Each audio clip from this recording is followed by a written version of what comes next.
Not that I want to be branded as this one Dalit filmmaker who's always making these films. I want to be known as a filmmaker. I want to make multiple kinds of films. It is actually very basic and simple. Is that if we don't tell our stories, who will? And nobody is, honestly speaking.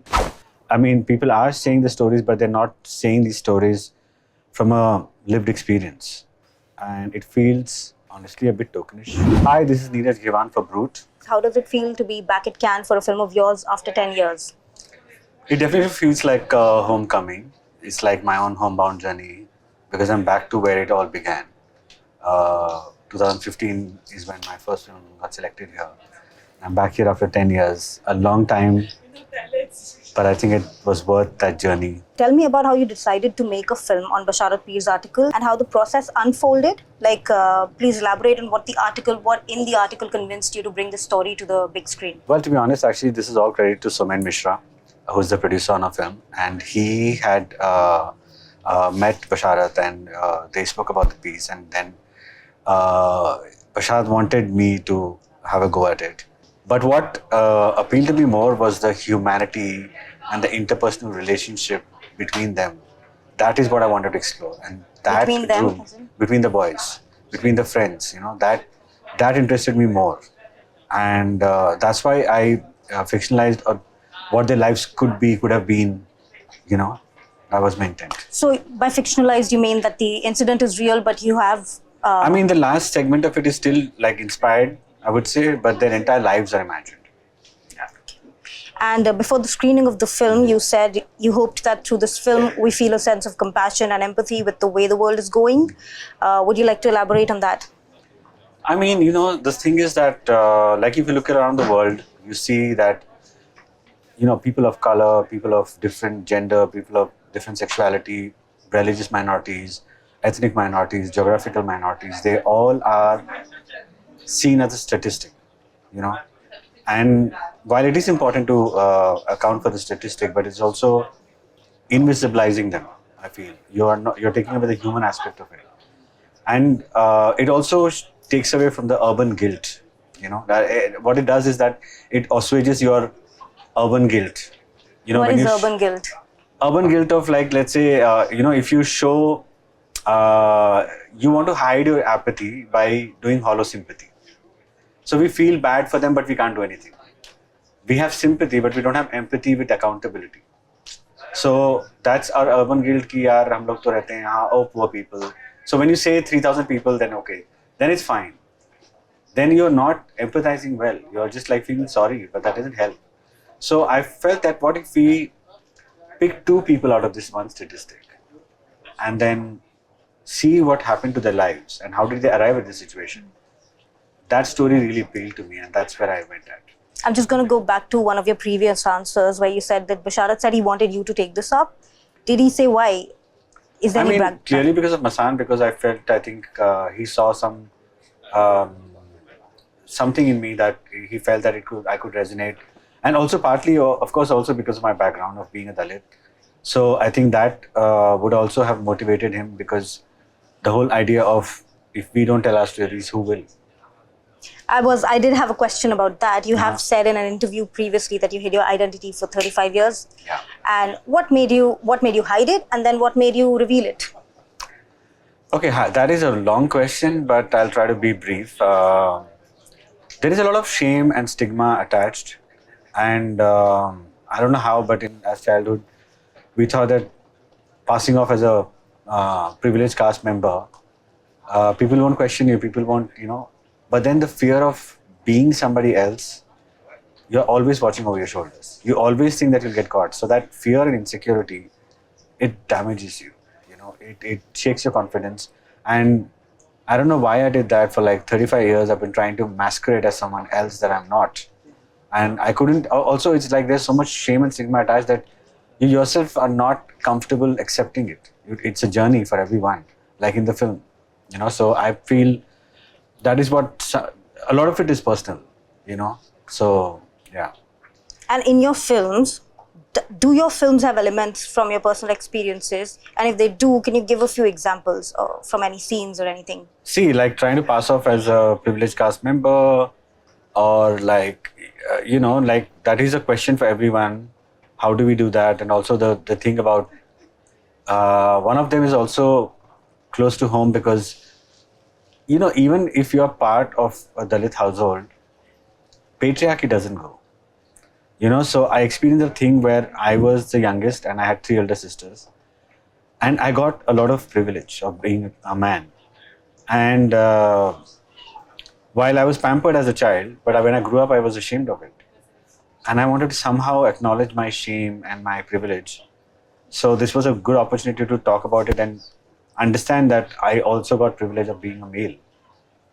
So in fact, my actual sister's name is Vaishali, as in the film. And caste has been a recurring theme in both your films at Cannes, which is Masan and Homebound, as well as your other work. What makes it indispensable to your work? It is actually very basic and simple, is that if we don't tell our stories, who will? And nobody is, honestly speaking. I mean, people are saying the stories, but they're not saying these stories from a lived experience, from a point of view of deep empathy, but because the gaze feels a little patronizing and it feels honestly a bit tokenish. So it has to come from that place where you're not on some exotic subject. It has to feel from within, right? So, and I know that, I mean, not that I want to be branded as this one Dalit filmmaker who's always making these films. I want to be known as a filmmaker. I want to make multiple kinds of films.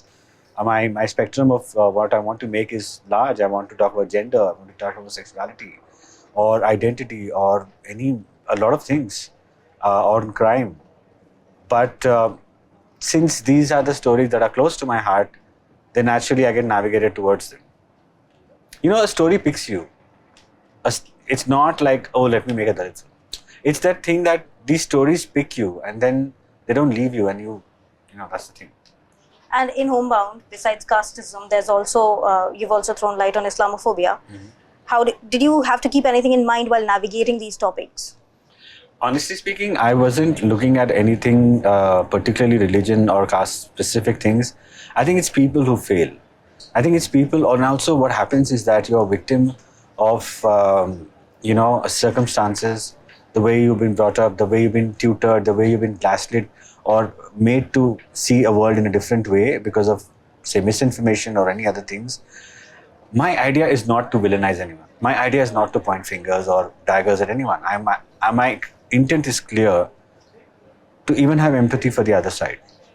And I want to hold their hands. I want them to sit next to me and watch with me and say that maybe we've gone too far. Maybe you need to, recalibrate a little. So that is my intent. How do you view the journey of Indian films at Cannes? Do you think they need something more to gain global recognition and awards at international platforms such as this? See, firstly, I feel from the time I came in 2015 to now, there's been a huge difference, and there are two words to it. Payal Kapadia. She's a legend. I mean, she broke the glass ceiling for all of us, and she's paved a way for so many filmmakers ahead. And that is a huge difference that we cannot write off, and that is going to be there. Another thing that I feel is that while I appreciate and understand the need for fashion, for all of the influencers to be here and stuff, but I feel if media could even report a little more about our films, about what it is to be here, and also to acknowledge the difference between, say, like a market screening and an official selection. It is extremely difficult and cutthroat. So you cannot appropriate a market screening with an official selection, because a market screening is a paid screening. It is not passing through the cutthroat competition of where, like I was looking at the press conference of the main competition and also in regard, where they have seen 3,000 films and they picked 30, 40. So it's very, very competitive, and because while I appreciate that and that you want to have that thing, but you're robbing off of the hard work that, say, me and Payal have done, because that's what I feel.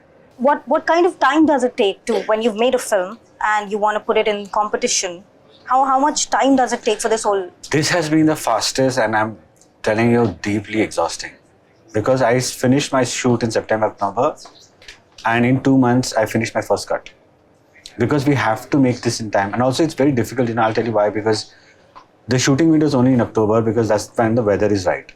It's not raining, it's not cold yet. So you have to only shoot that, and the entry for the submission for this thing is only around that time. So you get only 2, 3, 4 months to like finish. So it's been the fastest for me, and it's been so exhausting. Like literally me and my editor Nitin Baid, we've worked for 12 hours a day. And I don't know how we made this far. Honestly, it feels like a dream. So did you make it for the festival first and later for a theatrical release or something of that No, sort? I mean we were clearly editing it for the festival because obviously at that time it nahi hua. So we didn't think of anything. We just said, okay, we have to send it to the festival, so better make that cut first. Okay. Did anything change for you after Masan gained recognition at Cannes? Oh hell yeah! I mean, I got a lot of applause, lot of praise, which is very good for me, for my career. But personally for me, I got struck by imposter syndrome, and it deeply affected me for many years. And I tried to navigate it, and I tried to get therapy, and worked on it for a long time with friends and a lot of well-wishers who have guided me into it. And I've been able to pretty much overcome that fear. Do you know what triggered it? I have a feeling that maybe, so of course, as because I've been hiding my identity for a very long time, that is also one of the reasons. And also I've been a trauma victim. But mainly so, I think that it was the applause in Cannes which immediately may have triggered that. Because I remember Viola Davis once spoke about imposter syndrome a lot. And she said it was 8 years when she was very young and she did a play and everybody clapped at her. She feels that that's when her imposter kicked in. So maybe for me also that happened because after that I went into a shell. I couldn't get out of my house. I couldn't speak to anyone for many years. Yeah. How are you feeling now? I'm feeling very happy. I'm feeling very comforted by the people who worked with me. And I've genuinely made it like a home. At the end of the screening today, you all got a long applause and standing ovation. And I saw that you and Karan Johar hugged each other. What was going on in your mind at that time? I honestly don't know why I cried like that. I have no recollection what happened because as soon as we got up and, there was a strange thing that there's so much of me that I put into the film. Like I think it's stuck in my subconscious. Like minutest thing triggered me. Like I felt that there's a point where the father is नया घर बन रहा है और उस पे पानी डाल रहे हैं. That image is of my own house, and it just occurred to me that image was struck because मेरा ही घर बन रहा था. And that came to me, and suddenly that kept ringing in my head. And like I don't know, when Karan hugged me, it was like a dam that burst, and I couldn't. And I think it was also a release that I've been working on this film for 4 years non-stop, no holiday, nothing. Like shoot, next day editing, no break, and I think that exhaustion has kicked in. And this was the release that I was looking for. So it was a cathartic moment actually. Is the release of Homebound in India on the cards soon?